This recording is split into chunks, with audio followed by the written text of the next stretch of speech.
Mheshimiwa Rais kwa kweli amefanya kazi nzuri sana. Sisi watu wenye ulemavu tuna mengi sana ya kumshukuru. Sana sana sana. Kwa hiyo naomba nieleze umma mambo mangapi yamefanyika Mheshimiwa Rais ameyafanya kwa watu wenye ulemavu.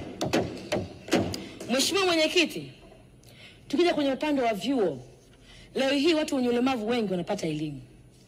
Na kuna baadhi ya vyuo ambavyo vimekarabatiwa katika kipindi cha Mheshimiwa Rais. Vyuo ambavyo vimekarabatiwa Mheshimiwa Mwenyekiti ni chuo cha Yombo Dar es Salaam, kimekarabatiwa. Chuo cha Sabasaba Singida kimekarabatiwa. Chuo cha Launzari Tabora kimekarabatiwa. Chuo cha Mtapika Masasi kimekarabatiwa. Chuo cha Masiwani Tanga kimekarabatiwa. Lakini Mheshimiwa Rais hakuishia hapo. Ameidhinisha tena fedha bilioni 3 kwa ajili ya ujenzi katika mikoa hii hapa ninaenda kutaja hapa.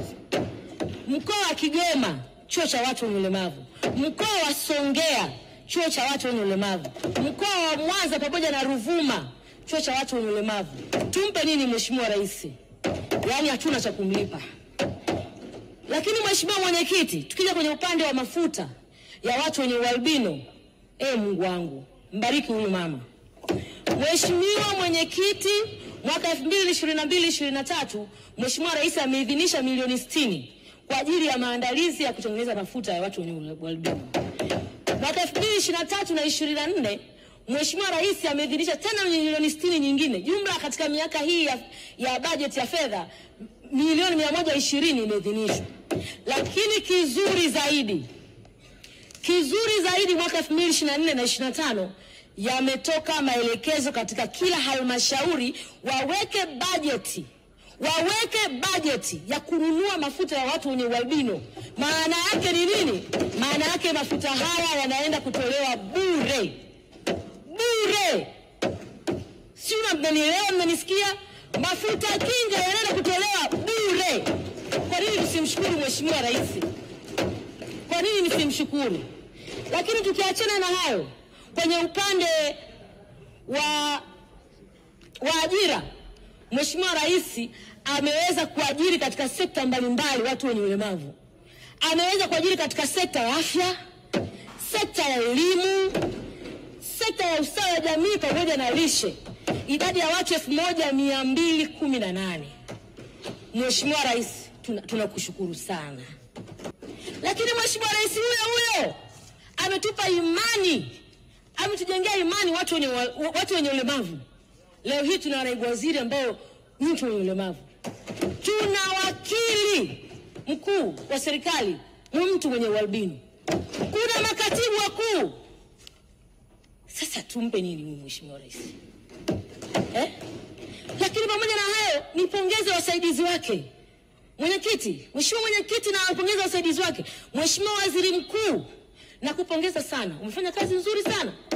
Mheshimiwa Waziri Mkuu, wewe pamoja na msaidizi wako Dr. Mashaka Biteko, pamoja na mawaziri wako wawili, Ridhiwani pamoja na Mheshimiwa Lukuvi na manaibu waziri wote, kwa kweli mmefanya kazi nzuri sana.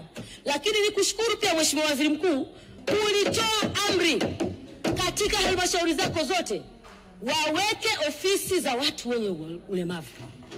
Ofisi za shida wote katika halmashauri zote zinaenda kujengwa. Hadi sasa ni 70% ya halmashauri ambazo zimeweza kutengeneza ofisi za watu wenye ulemavu. Tumpe nini huyu mama? Lakini kama mnavyofahamu Mheshimiwa, kwa wenzangu wale wanasema, Baba wa mbinguni, jina lako litukuzwe. Mfalme wako uje. Utupe mkate wa kila siku.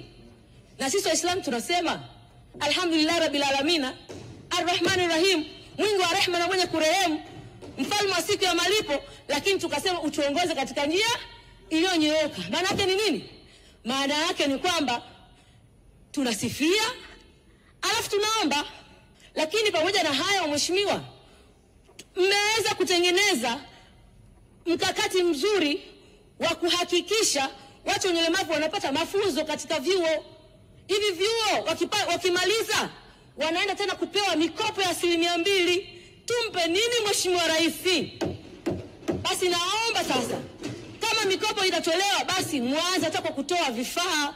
Mheshimiwa Waziri Mkuu, kama mtu amejifunza keki, basi mnunulie mashine hata ya kilo 1 ya keki, ili aweze kuanza hata kuuza cupcakes. Ili aweze kujipatia kipato kiasi. Kwa kusema hayo machache, nawashukuru sana. Naomba nishukuru sana leo hii, kwa sababu hii ni wizara yangu mimi, ambayo mimi ni mjumbe wa kamati. Niliamua niseme hayo machache ambayo, na ni mengi ambayo Mheshimiwa Rais ameyafanya.